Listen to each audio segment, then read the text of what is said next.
브릿지라는 게 임플란트라는 게 없었을 때는 참 괜찮은 진료였는데 문제가 뭐냐, 치아가 가운데가 하나 빠졌는데 양쪽 치아는 멀쩡해. 멀쩡한 애를 깎는. 멀쩡한 애를 깎는 거예요.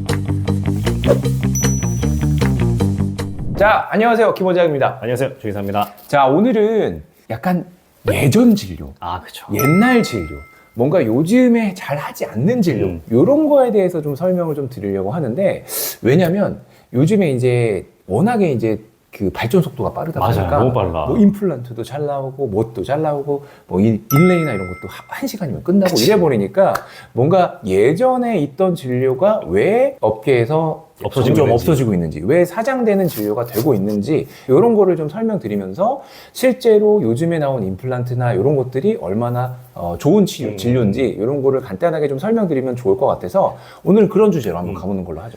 일단은 한 번씩 데스크로 문의 주시는 분들 중에 틀리하고 싶어요. 아이고, 네. 그렇죠. 하는 분들이 생각보다 좀 아직 있어요. 근데 당연히 비용적인 면을 봤을 때는 틀리가 메리트가 있는데 그거의 단점이 뭐가 있는지 간단하게 설명해 주시죠. 네, 그러니까 일단은 틀니부터 좀 설명을 드리려고 해요. 틀니라는 게 요즘에는 하는 병원도 많지가 않아요. 이 틀니라는 진료가 이제 보험이 되다 보니까 굉장히 저렴하게 모든 치아를 잃거나 아니면 부분적으로 좀 많은 치아를 잃으신 분들에게 적용되는 치료긴 하거든요. 근데 이 틀니의 단점이 뭐냐? 가장 큰 단점이 불편하다는 거예요. 왜냐하면 고정력이 떨어집니다. 특히 상악, 위쪽 턱에 붙이는 틀니 같은 경우에 전악 틀니 말씀드리는 거예요. 전악 틀니 같은 경우는 이렇게 이 잇몸과 틀니 사이에 그 공기를 빼서 딱 붙이면 음압이 걸리면서 안 떼지는, 말 그대로 저희가 그 뽁뽁이. 그렇죠. 그런 것처럼 이게 벽에다 꾹 눌러서 공기 빼면 안 떨어지듯이 그런 걸로 이제 붙이는 거거든요.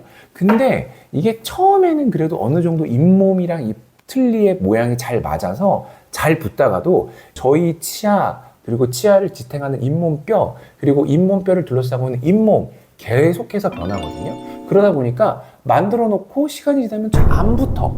그래서 못 쓰게 되시고 이런 경우를 워낙 많이 봤기 때문에 일단은 쓰기 불편하다. 고정력도 떨어진다. 이런 단점이 있고, 하악 같은 경우에 아래 틀니 같은 경우는 특히 혀가 있잖아요. 아, 그치. 더 잘 떨어집니다. 위에 틀니 같은 경우는 입 천장을 통해서 음압이 걸리면서 그걸 이제 좀 떨어지는 걸 많이 막아줄 수 있지만, 아래에는 음압을 형성할 수 있는 그 부위가 딱 그 치아 이 치조골 그거뿐이거든요. 게다가 혀가 계속 움직이다 보니까 정말 잘 떨어져요. 그래서 틀니 같은 경우에는 불편함이 첫 번째고, 두 번째는 이 사용할 수 있는 기간 자체가 오래지가 않아요. 왜냐면 이 잇몸이 한번 이제 치아가 제거가 되고 치아가 발치가 돼버리면은 잇몸뼈는 점점, 제가 뭐라고 말씀드렸죠? 없어지죠. 점점 퇴화됩니다. 그래서 잇몸뼈가 처음에는 이만큼 있다가도 이제 틀니를 계속 사용하시면서 치아가 없고 이 치조골을 자극할 수 있는 자극제가 없기 때문에 치조골은 점점 수축을 해요. 그러면서 틀니가 점점 안 맞게 되고 치조골은 더 수축되고, 그거에 맞춰서 틀니를 수정한다고 해도 치조골은 계속 수축하게 되고, 이렇게 돼버리면은 나중에는 그 틀니를 받아줄 만한 이 잇몸뼈, 그러니까 치조골도 남아있지가 않게 돼요. 그렇게 되면은 나중에는 임플란트도 못 심을 수 있어요. 그러니까. 왜냐면 치조골을 상실해버리니까. 그러다 보니까 요즘에는 틀니를 많이 안 하게 되시고, 그리고 임플란트라는 좋은 어떤 기술이 개발이 되다 보니까 거의 대부분 임플란트로 많이 넘어가시죠. 예전에는 임플란트가 워낙 비쌌기 때문에 잘 못하셨는데 요즘에는 임플란트 가격도 많이 내려갔어요. 그래서 굳이 이제 틀니보다는 보험 임플란트도 되시고 하니까 임플란트로 넘어가시는 경우가 많고, 저희 병원 같은 경우에도 이제 전체 틀니 같은 경우는 좀 추천드리지 않고, 그래도 비용상 좀 메리트가 있는 치료다 하면은 하이브리드, 그러니까 임플란트와 틀니를 같이 사용하는, 그래서 어느 정도 고정력을 확보해주는 그런 치료를 그나마 좀 추천드리는데, 제일 좋은 치료는 차라리 임플란트죠. 네, 그래서 임플란트 말고는 이 무치 상태를 회복시키기에는 참 무리가 많아요. 그러면은 그 임플란트를 하게 되면 뭐 당연히 장점이 있겠지만 그 틀니 대신에 완전 없는 상태에서는 임플란트 몇 개 정도가 들어가야지 좀 적당할까요? 보통은 전치부를 길게 잡으면은 송곳니부터 송곳니까지 딱 2개면 돼요. 오. 양쪽 2개. 왜냐하면 앞니는 씹는 치아가 아니기 때문에.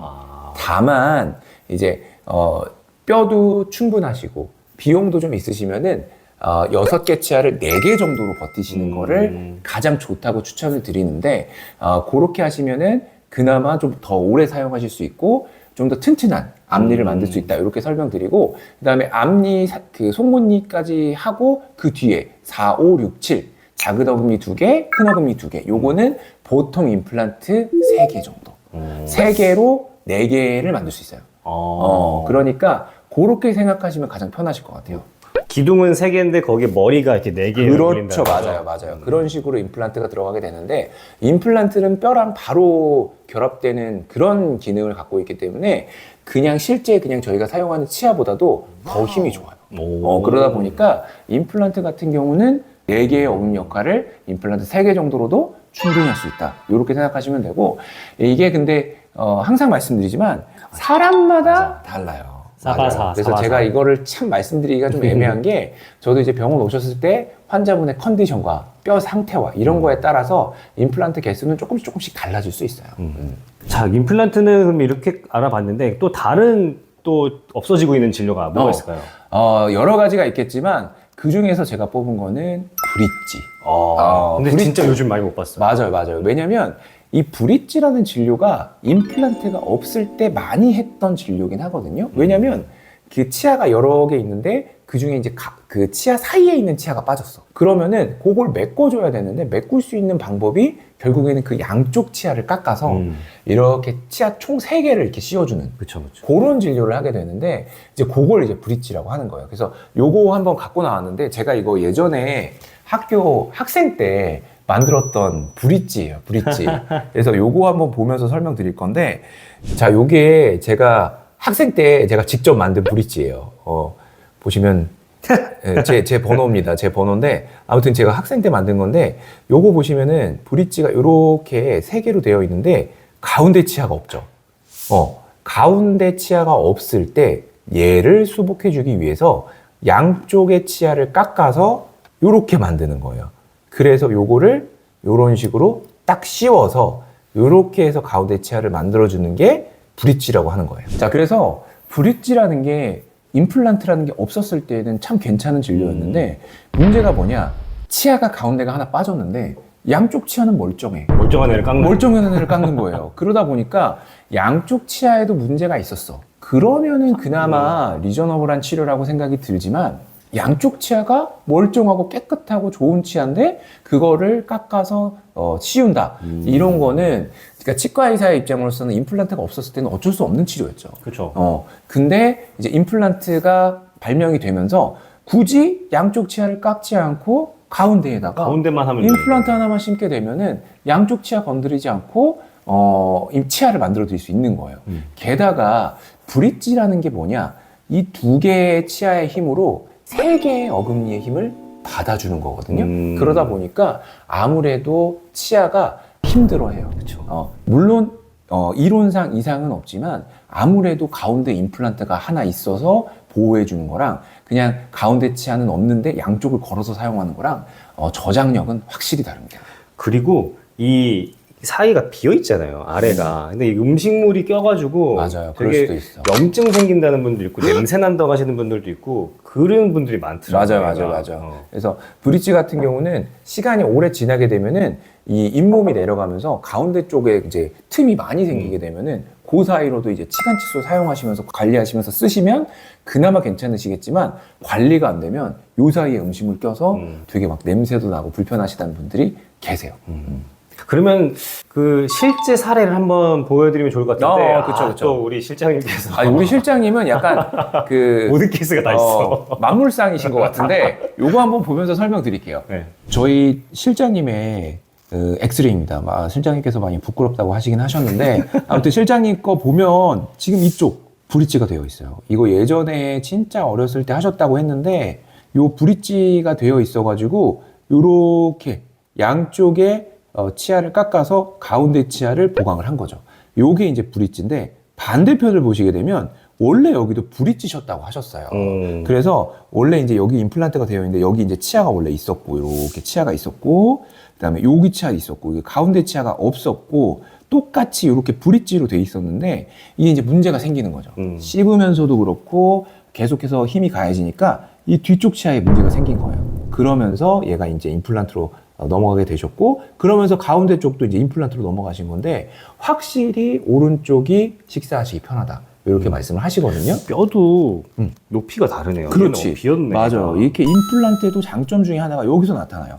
임플란트를 심어 놓으면 치조골이 소실되지 않고 그 힘을 치조골이 계속 받기 때문에 치조골의 소실을 막을 수 있다. 이렇게 설명드릴 수 있고 여기 보시면은 브릿지 밑으로 이렇게 가시게 되면 점점 여기 뼈는 이 밑으로 내려가기도 하지만 골 폭도 되게 줄어들 수 있어요. 그래서 실장님께서도 지금 요거 임플란트로 넘어가실 생각하고 계시거든요. 그래서 저희가 요것도 나중에 이제 임플란트 수술 영상으로 한번 모실 수 있으면 모실 건데 요런 단점이 있습니다. 그래서 요즘에는 많이 사용하지 않는 진료라고 생각이 들어요. 자, 오늘은 이제 점점 없어지는 사장되는 진료. 그쵸. 뭐가 있을까 생각해 보다가 틀니와 브릿지. 내가 생각해도 내가 그런 진료를 한 지가 너무 오래된 것 같아. 그렇죠. 점점 없어지는 것 같기도 해요. 맞아요. 왜냐면 그거 아니고도 훨씬 다른 방법으로도 그러니까. 개선할 수 있는 것들이 많으니까. 그래서 그 개선하면서 여러 가지로 또 이점이 되게 많거든요. 그래서 물론 비용적으로만 조금 더 비싸지긴 하지만 워낙에 그 이외로 그 좋은 점들이 많아서 요즘에는 틀니와 브릿지는 좀 많이 안 하는 진료다 이렇게 생각이 들고 실제로 브릿지를 하려고 오시는 분들 계시고 맞아요. 틀니를 하려고 오시는 분들이 계세요. 근데 저희가 정확히 설명을 드리죠. 장단점이 있고 브릿지나 틀니는 요즘 안 하는 이유가 있다. 이렇게 설명을 드리면 이제 환자분들 이해를 하시고 임플란트나 이런 쪽으로 넘어가시게 되는데 장단점이 있는 진료긴 합니다. 그래도 요즘에는 왜 많이 안 하는지는 제가 앞서서 충분히 많이 설명드린 것 같아요. 그래서 이런 진료는 이제 어떤 이유 때문에 좀 잘 안 하는 진료가 됐는데 저는 좋다고 생각해요. 왜냐면 점점 좋은 진료가 나오는 거니까. 그렇죠. 그래서 어쨌든 저희도 환자분들의 구강 관리를 위해서 그리고 환자분들이 좀 더 편하게 또 관리하시고 오랫동안 쓰실 수 있게 이런 진료를 하실 수 있게 설명을 드리는 거다 보니까 오늘 이런 시간을 가지게 됐고요. 다음번에는 또 더 재밌는 주제로 찾아오는 걸로 하고요. 오늘은 여기까지 마무리하는 걸로 하겠습니다. 네. 자, 안녕. 안녕.